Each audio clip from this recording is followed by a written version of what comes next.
Welcome to Philippine TVET Skills for Success. Have you ever wondered how massive fishing boats actually find fish out in the middle of the ocean? It's not just luck. Today, we're diving deep into a really cool, high-tech skill that's changing the game, Fish Finder Operation Level 3. Seriously, if you're thinking about a career at sea that's all about tech, you're going to want to stick around for this. Okay, so let's get right into it. What is Fish Finder Operation, really? I mean, what does it take to get officially qualified by TESDA? Let's break it down. So, first things first, this isn't just some random course. We're talking about an official TESDA Level 3 qualification. That's a big deal. It means you're being trained to a national standard to handle some really advanced systems. You're basically becoming a key player in the whole fishery sector. And what exactly will you be learning to do? Well, it's a whole mix of things. You're going to learn how to actually operate the high-tech gear, then how to tweak and monitor the display, to make sense of what you're seeing. And of course, the main goal, finding the fish. But it's not just about the tech. A huge part of this is about doing the job safely and responsibly, following all the environmental rules. You're not just a tech wizard, you're a guardian of the ocean too. All right, so you get all these awesome skills. You learn the tech inside and out. What's the payoff? Where does this all lead? Let's talk about the job this opens up for you. So what's the official title for this super important role?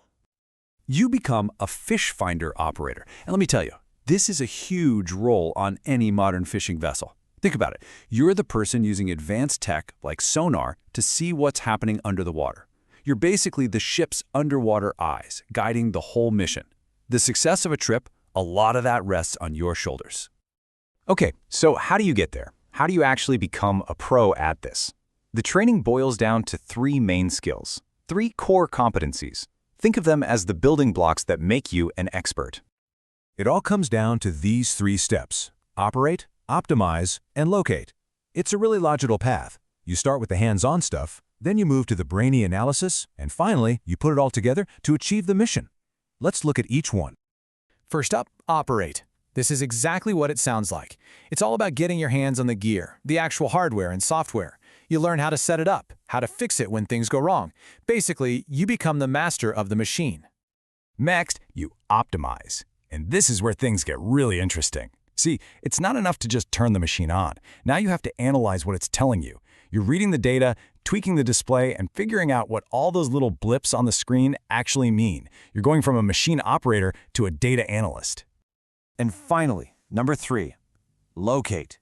This is the payoff. All that work operating and optimizing leads to this. You take everything you've learned and use it to do the one thing that matters most: find the fish. You're the one guiding the crew to the right spot, making the whole trip a success. So let's zoom out and put it all together. What does this path look like? This isn't just about getting a certificate. It's a clear-cut path from training right into a really cool modern career on the water. So what's the big takeaway here? Well, first, you get an official TESDA Level 3 qualification. That's huge. Second, it's a straight shot to a career as a fish finder operator. You do this by mastering those three core skills: operate, optimize, and locate. And what you end up with is an awesome, high-tech job that's super important in the modern fishing industry. Look, this is a job that's all about skill, precision, and a love for technology. You're a key part of the team, making the big calls that make or break a mission. So the only question left is, are you ready to navigate your future?